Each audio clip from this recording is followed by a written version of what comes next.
తెనుగోళ్ళు ఇచ్చిన శిల్పక పండ్లు తేనె మామిడి పండ్లు తీయంగా తిందామె తీరొక్క పండ్లు చిలక నేరేడు పండ్లు కాబోళ్ళు ఇచ్చిన మక్క కంకులు అవి పాల కంకులు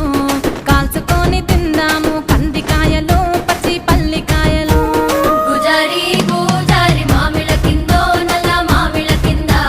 కుసుమరోళ్ళేసిన కుందన బొమ్మ అది కుందన బొమ్మ